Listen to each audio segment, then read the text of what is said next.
ప్రేక్షక మహాశైలకు నమస్కారాలు. ఈ రోజు మనకి ఓ సుదినం. మనం పిలవకపోయినప్పటికీ మన మీద అభిమానంతో తూర్పు గోదావరి జిల్లా శివుడు గారు, మాధవ్ గారు తమంతటి తాముగా ఇక్కడికి విచ్చేశారు, మనల్ని ఆనందింపచేశారు. వారికి మనందరి తరఫున కృతజ్ఞతలు.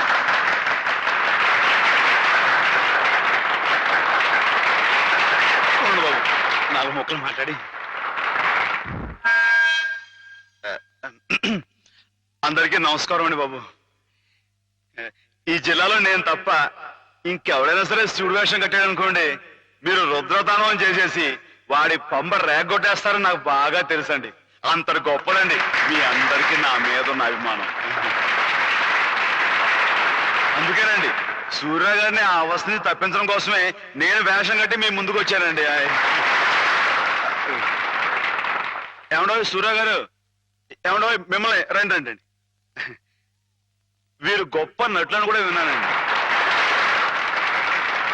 ఒక విషయం మాత్రం గుర్తుంచుకోండి సూర్య గారు, మా ఈ తూగో జిల్లాలో తప్పించి మిగతా జిల్లాలో మీరు వేషం కట్టి మంచి పేరు సంపాదించుకోవాలని మనస్ఫూర్తిగా కోరుకుంటున్నానండి. ఒక నిమిషం బాబు, తోటి కళాకారుణ్ణి కొంచెం సత్కరించుకోలేమండి. ఇక మీరు దయచేయండి. ఇక విషయానికి వస్తానండి, శివుడిగా ఇది నా 100వ ప్రదర్శన అండి. కాబట్టే మనసులో మాట బయట పెట్టేసుకుంటున్నాను. అసలండి పాలమ్ముకుని బతికే యాదవుడు నన్నేనండి. వీడేంటి శివుడు వేషం కట్టడం ఏంటని అందరూ ఎగతాళిగా ఎక్కిరింపుగా మాట్లాడుకున్నావారండి. అట్లాంటప్పుడు రేయింబావులు కష్టపడి నాకు ఆట పాట మాట ఒకటేంటండి అన్ని స్వచ్ఛంగా నడిపిన మా గురువు గారు, ఇదిగో హేమ గారు. ఈ రోజున హేమ గారు ఇక్కడ ఉంటాం అన్నది నిజంగా నా అదృష్టం అండి. ఈ దండ నాకు కాదండి, హేమ గారికి చెందాలి. అమ్మాయి గారు మీరు ఒకసారి పైకి రండి. రండి, మరేం పర్వాలేదు. రమ్మని మీరు చెప్పండి బాబు. రండి. మొహమాటం అండి. వీరేనండి మా గురువు గారు. చంద్రుడికో నూనె పోగులాగా మీకు ఇది సమర్పించుకుంటున్నాను. తీసుకోండి. ఏమిటిది మాధవ, ఇలా స్టేజ్ మీదకి పిలవడం, ఈ పొగడతలు నాకు చాలా సిగ్గేసిపోయింది తెలుసా. అభిమానం ఎంతుందో చెప్పుకోవడం తప్పే ఉందండి. అభిమానం ఉంటే మనసులోనే దాచుకోవాలి గాని ఇలా 10 మందికి టముకేసి చాటుకోవాలా? అట్టా దాచేసుకుంటే ఈ అష్టోత్తరాలు, సహస్రనామాలు, త్యాగరాజు పాటలు ఇవన్నీ బయటకు వచ్చేయండి. అవన్నీ దేవుడు పోగొట్టాలి కానీ బాబు. ఒకసారి మనసు దండం పెట్టేసుకొని సరిపోద్ది అనుకుంటే మరి రాసోడంతా పిచ్చోళ్ళ ఎర్రోళ్ళ ఏమండి? మీకు అన్ని తెలుసు అనుకోమాకండి. కొన్ని మీకు తెలివి తెలుసా బాబు? ఏమండి నీతో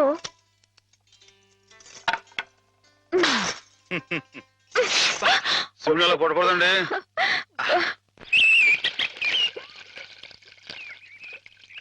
ముత్యాల ముగ్గుల్లో ముగ్గుల్లో గొబ్బిళ్ళు, రతనాల ముగ్గుల్లో ముగ్గుల్లో గొబ్బిళ్ళు. నేను వచ్చిన పని చెప్పడమే మర్చిపోయాను అమ్మాయి గారు. పొద్దునే పాలు పోయడానికి కానీ పార్థం గారి ఇంటికి వెళ్ళాను కదండి. ఆవిడేమో ముగ్గు తొక్కడా వెళ్ళావా? ఈ రోడ్డు నీ బాబు అనుకున్నావా? జోగులేస్తున్నావా? నీ మొహం పెరగైపోతా ఉన్నావా? మాటలు జాగ్రత్తగా రాని, నా మొహం పేడలా కనబడుతుందా? మళ్ళీ జోగులేస్తున్నావా? ఈసారి నిజంగానే పెరగైపోతురు.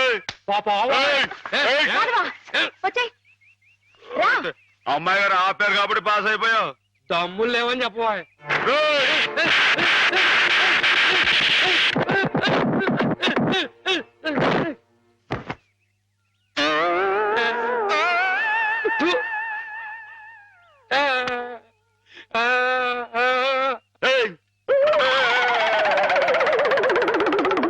వాడంతా మన ముందు కుచ్చి కుయ్యాగాడు. ఇందాక పార్వతమ్మ గారిని చెప్తున్నాను కదండి, పెళ్లికి ఆవిడ చెల్లు కొడుకున్నాడంటండి. మన లలితమ్మ గారికి జోడీగా పాస్ అయిపోతాడేమో అంటున్నానండి. కానీ బాగాలేడా? బాగాలేకపోవడం ఏంటండి, డబ్బా పనిలో ఉన్నాడండి. మరి కాకపోతే చదివింది ఉత్త బియ్యం అంటండి. పెళ్లి కొడుకుగా పాస్ కావు పో అన్నానండి. ఆయన ఇచ్చి బిఏ అంటున్నావే, పిల్ల ఏం చదివింది, ఏం డిగ్రీ ఉంది అని ఆయన అడిగితే ఏం చెప్తావు? అయ్య బాబోయ్, మీకు డిగ్రీలు దేనికండి? ఇప్పుడు Saraswati BA, Lakshmi BSc, Parvati BCom అని దేవుళ్ళు డిగ్రీలు ఉన్నాయండి. మీరే విద్యుత్ తల్లి, మీకు డిగ్రీ లేకపోయినా పాస్ అయిపోతారండి. అక్క ఎక్కడి నుంచి ఎక్కడికో లింకులు పెట్టేయడంలో మొనగాడు మాధవ. అతనితో మాట్లాడి నువ్వు గెలవలేవు గాని నువ్వు ఊరుకో. ఏం మాధవా, ఈ బడాయి మా పిల్లలు కూడా నేర్పుతున్నావా ఏమయ్యా? ఏంటండి ఊరు మొత్తానికి మన ముగ్గే పెద్దదిగా ఉండాలని పట్టుదలతో వేస్తున్నట్లు. ఊరికేంటండి ఈ సంక్రాంతి పండక్కి మొత్తం మన తూగో జిల్లాలో ఎవరింటి ముందు ఇది పెద్ద ముగ్గు కనపడకూడదు అంతేనండి. ఆయ్, ఎలా ఉందండి? బానే ఉందిలే. మీకు అంతగా పాస్ అయినట్లేదు. పాస్ అయిందిలేవయ్యా. పాస్ అయితే ముగ్గు మీద ఓ పద్యాన్ని వదులుకోండి. ముగ్గు మీద పద్యమా? ఆయ్, ముగ్గు, నిగ్గు, ఎగ్గు, సిగ్గు ఈ మాటలు ఉపయోగించి రామాయణం మీద ఓ పద్యాన్ని పాస్ చేయించుకోండి. ఇప్పుడేమిటయ్యా? చెప్పండి నాన్న, చెప్పండి. ఏమన్నావు? ముగ్గు, నిగ్గు, దగ్గు, అబ్బబ్బా, ఉండండి. సిగ్గు, ఎగ్గు. ఆహా, ఎగ్గు సిగ్గు. ఓ, ఎగ్గు సిగ్గు. ఉమ్. కలికి సీతమ్మ కంటిలో కలల ముగ్గు, కలికి సీతమ్మ కంటిలో కలల ముగ్గు, అయ్య రామయ్య మేనిలో అలల నిగ్గు. శివధనుస్సుకు తొలి ఎగ్గు, శివజారి శిరసు వంచిరి నృపులెల్లా సిగ్గు సిగ్గు. ఏమిటి తమ రాసిన 20-25 పుస్తకాలు ఆయుతులవేనా ఆకాశులవి? నేల మీద వాళ్ళకి ఎవరికి అర్థం కాకుండా. అయినా ప్రస్తుతం జనానికి కావాల్సింది బూతులు గాని నీతులు కాదయ్యా.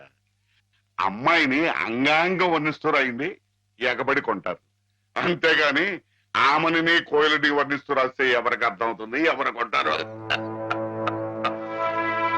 అదిగో కోపం వచ్చేస్తుంది. ఈ ముక్కు మీద కోపం లేనయ్యా, నువ్వు ఉన్న ఉద్యోగం పోగొట్టుకున్నావు. అదేగాని ఉంటే నెలకింత జీతం డబ్బులు వచ్చేవి, మొహం ఇలా దీనంగా పెట్టుకు తిరిగి చెప్పరు తప్ప.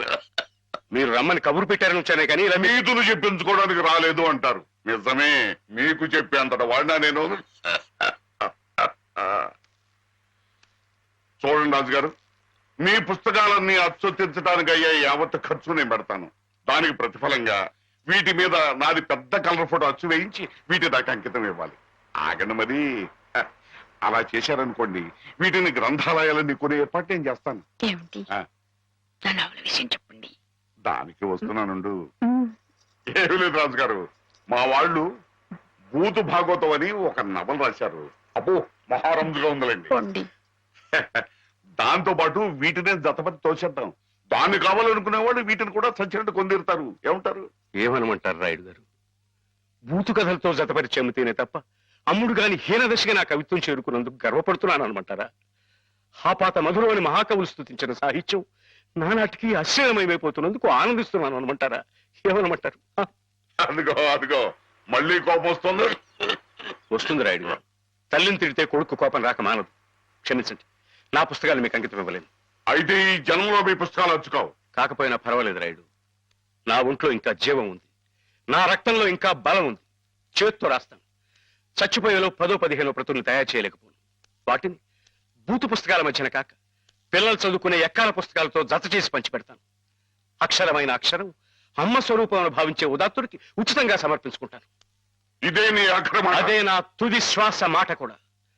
బాలరసాల సాల నవపల్లవ కోమల కావ్యకన్యకన్ కూడలకిచ్చి పడుపు కూడు భుజించుట కంటే సక్క ఉళ్ళు హాలికులేననేమి అని ప్రశ్నించిన పోతన మా కులం వాడయ్యా, కవి కులం వాడు. అది గుర్తుంచుకో. అమ్మాయి గారు, ఆ పదాలు మళ్ళీ ఒకసారి వినిపించండి. ఎన్నిసార్లు చెప్పాలి? ఔరా అమ్మక చెల్ల ఆలకించి నమ్మడమెల్లా. అంత వింత గాథల్లో ఆనందలాల. అబ్బా, అయ్యగారు పెద్ద పెద్ద మాటలతో పుస్తకాలు రాయడమే కాకుండా ఈ చిన్న చిన్న మాటలతో ఇది ఎంత బాగా రాశారండి బాబు. అందుకే నువ్వేదో నాటకం కట్టి పాడు చేద్దంది. కరెక్ట్ అమ్మాయి గారు. ఏంట్రా జోకులేస్తున్నావా? మొహం పిడకైపోద్దు. ఏమండో, మనంత తేలిగా అంచనా వేయకండి. ఈ తూగో జిల్లా మొత్తంలో పల్లె పాటల్లో మనమేనండి ఫస్ట్. 9 పాటల దగ్గర నుంచి తంపుడు పాటల దాకా, కోళ్ళమ్మ పాటల దగ్గర నుంచి కోళ్ళమ్మ పదాల దాకా. మరి అనుకోకండి. ఏమిటమ్మా ఇద్దరు కీచులు ఆడుకుంటున్నారు? ఏం లేదు బాబా, మన అమ్మాయి గారి బావగారు లేరు శ్రీపతి గారు, ఆరి కాలేజీలో జానపదాల పోటీ. మన అయ్యగారితో పాట రాయించి ఆరి పిల్లలతో పాడేద్దామని శ్రీపతి గారు అంటేని నేనేమో రాగం కదా అయిపోయి. బాబా నువ్వు చెప్పాబా, ఇట నాటికి మనమే కదా లాయకి. నిజమేనమ్మా, వాడికి రాని విద్యంటూ లేదు. పోనీ ఒకసారి అని చూడండి. సరే పెద్ద రికమెండేషన్ తెచ్చుకున్నావుగా.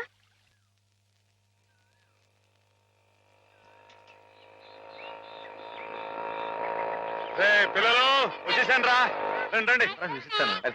పట్టుకోరా, రండి రండి రా. నన్ను పైకి ఎక్కనివ్వండి రా, ఎక్కనివ్వండి కొంచెం దారి దారి.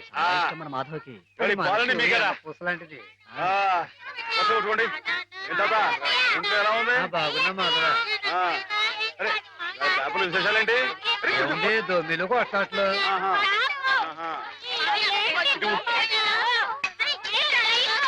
అరే ఉండండి రా, అందరికి పోస్తారు కదా. ఇది పట్టుకో, ఇటు చెప్తాను. ఎమ్మెల్యే సంగతి మాధవతో చెప్పి తెలిసే. మాధవ, ఎమ్మెల్యే రాయుడు గారి సంగతే నువ్వే కదా చూడాలా. అందరికి అదేటే కదా, నేను అప్పుడే చెప్పానా ఈ ఎమ్మెల్యేలు ఇలాగే జోకులు వేస్తారని. అప్పుడు ఓట్ల కోసం హారతులు ఇచ్చాడు, పని అయిపోగానే మీ మొహాలు పిడగలు చేశాడు. ఎండిపోయి పొయ్యిలో పెట్టుకోడు, ఉపయోగపడతాయి. బాబు మాధవ, ఇలా రా బాబు. ఏంటి? స్కూల్ కట్టిస్తానని మా అందరి దగ్గర డబ్బులు వసూలు చేశాడు. 6 ఏళ్లుగా అరుంధతి నక్షత్రం వంక చూస్తున్నావే గాని ఇంతవరకు స్కూల్ కి పునాది రాయపడలేదు. పిల్లలు నానా ఇబ్బందులు పడుతున్నారు మాధవ.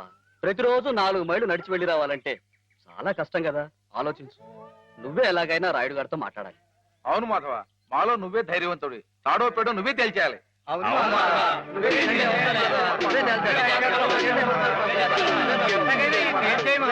అందరూ ఆడికాళ్ళు పట్టుకుంటారేంట్రా? ఆడేదో పరమేశ్వరుడైనట్టు ఆడుట్టు పకటేసుకాడే. ఆడిదేయట్లేదు, ఆడెప్పుడు మంది మీద ఉండేవాడే. మందంటే నిజం చెప్పించే అమృతం. ఎర్రి మానవులారా, అది సరిగా నువ్వరే. మాస్టర్ గారు 2వ అమ్మాయికి నీకు ఉన్న అదేంట్రది? వారి కులం ఏంటి, నీ కులం ఏంటి?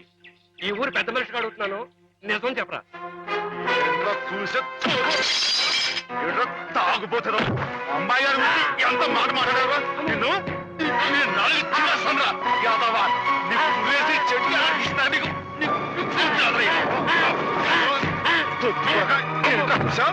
అమ్మాయి గారికి నాకు తగ్గొస్తారా యాదవా?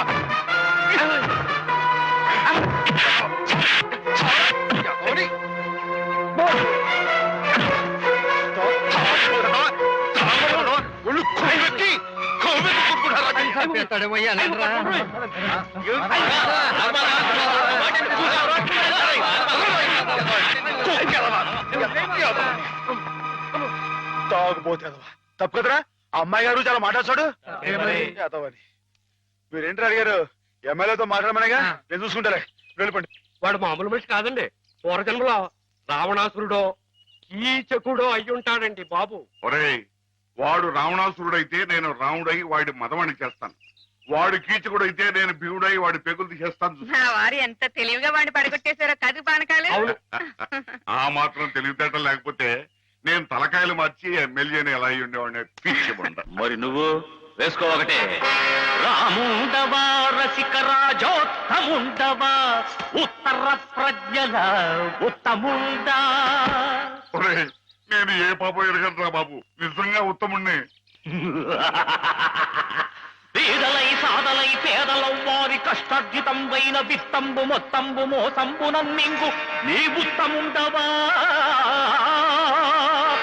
కాదు కాదో దొంగవై నంగివై ఒట్టి మాయావివై గోముఖ వ్యాఘ్రమై తోచు ఈ నీవు చెత్తముండవే. ఓరోరి నీవు చెత్తముండవే, చెత్తముండవే. ఇట పిటికిట తగ పటికిట కిటికిట.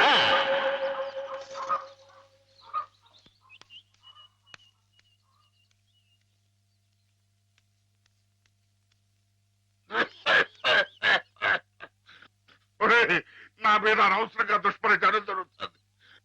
నా తప్పేమీ లేదు. నా మాట మన్నించు, నా తప్పు లేదంచు. ఆ మూల ఈ మూల ఏ మూలను నక్కి నక్కవై కుక్కవై నీవు వాదించిన నీవు రోధించిన ఒసలి కన్నీళ్లతో కాళ్ల వేదమ్ముకుని వచ్చిన నిన్ను మన్నింతునే. నీపైకి గుప్పించి నీ తుప్పు వదిలించి నీ తప్పు నీ చేతనే నేను ఒప్పించి నీ నోరు మూయించి నీ తోలు తీయించి నే డోలు వాయించి నీ ఆట కట్టించి నీ రాజకీయంబు కయ్యంబులన్ గాలి దయ్యంబులన్ ఆంజనేయుండు నేలంబడం కొట్టి శిక్షించినట్లేను పెంచదన్ నిన్ను దండించదన్ నిన్ను ఖండించదన్ ధూర్తుడా దుష్టుడా భ్రష్టుడా నిత్య నికృష్టుడా రాష్ట్రుడా నేను నీ పాలి కాపాలి రుష్టుండ భష్టుండ మిత్రులారా భద్రులై రండిలా రండి నేనుంటి నీ ఎండ నేనుంటి వీరులై శూరులై పాప సంహారులై దీని పసమల్చుడి దీని పసగుల్చుడి చీల్చి చెండాడుడి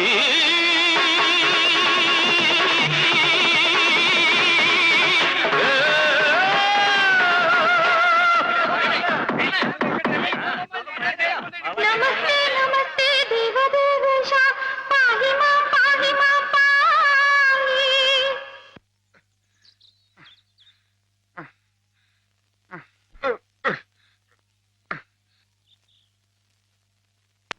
ఆ మాధవ్ గారిని ఊరికినే వదలటానికి వీలేదు. అబ్బా ఏమిటా నువ్వు ఓ పంచి మంచి పొట్లకి తుంది దాని ముక్కుల నిండా గుడ్డుగారం బాగా తట్టించి ఆ మాధవ్ గారి గొడ్ల మీద కొద్ది దాంతో వాడు గొడ్లు చావాలి ఆ గొడ్డుగాడు చావాలి అది ఆ పంచి అలాగేనండి అలాగే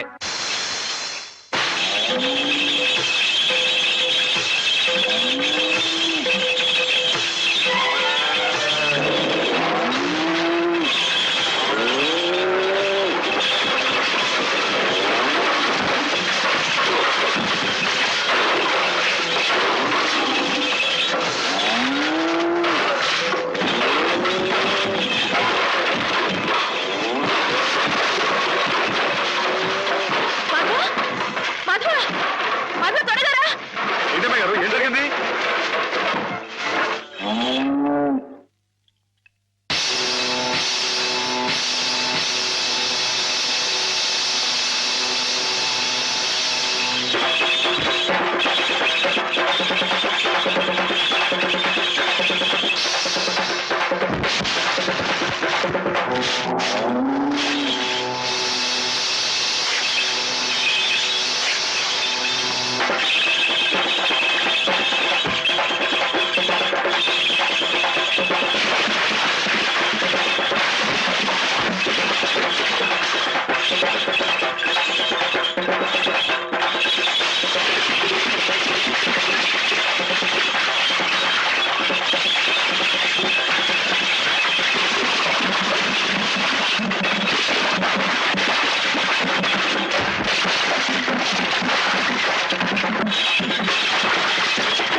ఆగు మధువా, ఆగు.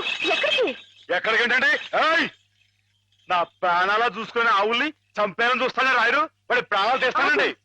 ఆ భయంతోనే అడిగాను మాధవ. ప్రతి విషయానికి ఊళ్ళో వాళ్ళందరూ నిన్నే ఉబ్బేస్తారు. దానివల్ల వస్తున్న అనర్థాలివి. వాళ్ళకి వాళ్ళు బాగానే ఉంటారు. మధ్యన అవస్థ పడేది నువ్వు. నా మాట విను మాధవ. జరిగింది మర్చిపో. అన్ని రోజులు మనవి కావు. కానీ ఈ రోజు నాదే అమ్మాయి గారు, తప్పుకోండి. ఆగమంటుంటే నువ్వు రాయుడి మీద చేయి చేసుకుంటే నా మీదొట్టు. అలాగేలేండి. బావగారు బావగారు బావగారు ఎద్దు ఎద్దు తప్పండి.